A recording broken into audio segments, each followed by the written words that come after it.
हरे कृष्णा। तो हम डिस्कस करेंगे वेस्टर्न सहजियास कि पाश्चात्य देशों में क्या अब सहजियापंथी है या सहजियापंथी केवल भारत में ही है। कि जो भक्ति शिला भक्ति विनोद ठाकुर जी ने अपने समय पे जो उन्होंने साजियों की जो एक लिस्ट निकाली थी, जो जिसमें अलग अनेक चीजें थी, जैसे सखी बेखी, चूड़ामणि, कर्ता भाजी,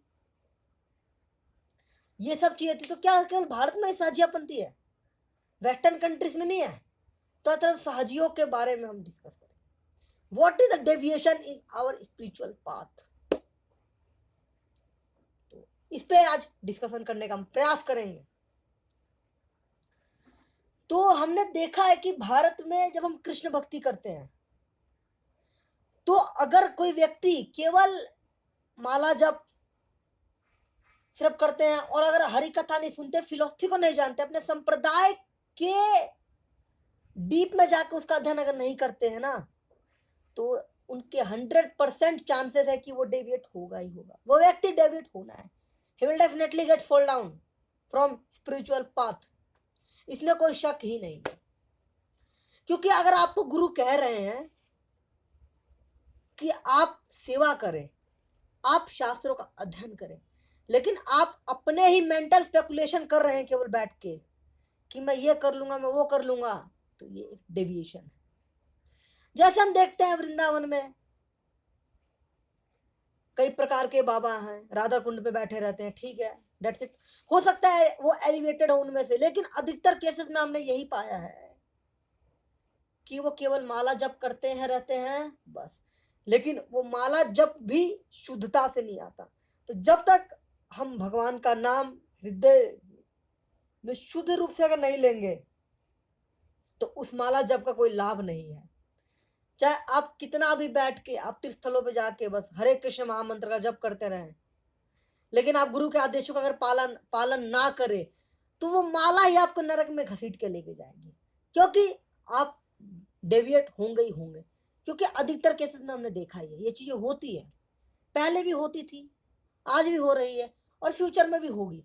तो इसीलिए हमें ना शास्त्रों में अपने आप को दक्ष रखना चाहिए। तो ये जो डेविएशन है, जो सहजियास होते हैं, ये आज केवल इंडिया में नहीं है, ये आज के डेट में ही वेस्टर्न कंट्रीज में भी जा पहुंचे हैं।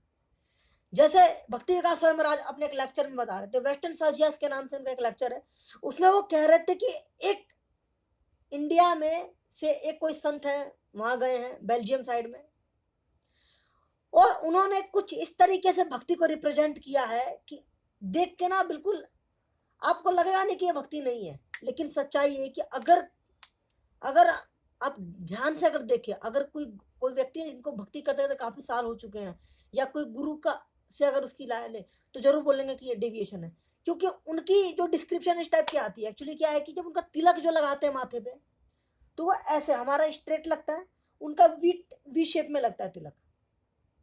ओके, उसके बाद जो श्री संप्रदाय का जो तिलक है, वो भी यहाँ सेंटर में वो पुट करते हैं।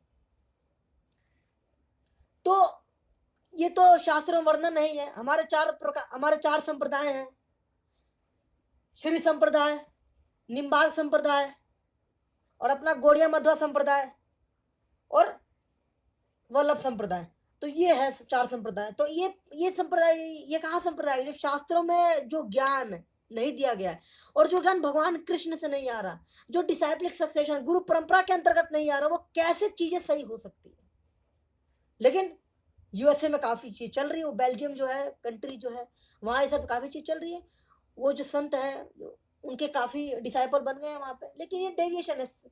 लेकिन हमें चीज बताना चाहिए, और हमें बताने में शर्माना भी नहीं चाहिए, क्योंकि अगर हम ऐसा नहीं बताते, नहीं करते हैं, तो फ्यूचर में अगर कोई नया भक्त बनता है, तो हो सकता है उनके शिकार हो जाए। तो भक्ति में जो अपसंप्रदाय चीजें हैं, जो कूटनीतियां हैं, उनको नष्ट करना एक भक्त की जिम्मेदारी है।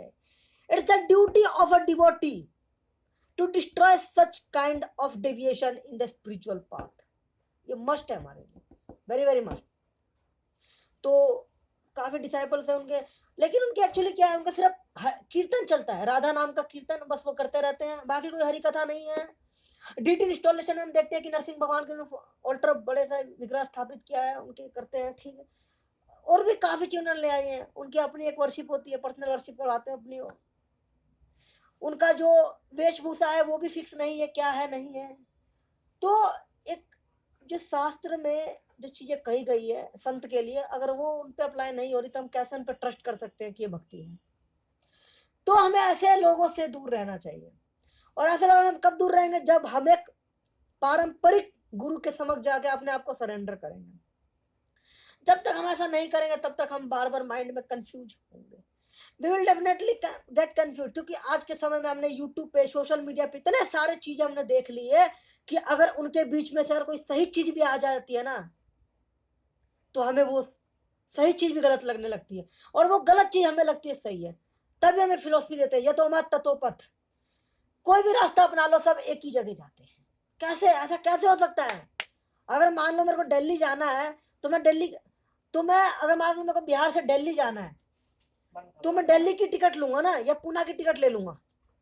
तो कैसे कह सकते हैं कि सारे रास्ते एक ही तरफ जाते हैं? ये नहीं है, ये ठीक नहीं है बिल्कुल भी।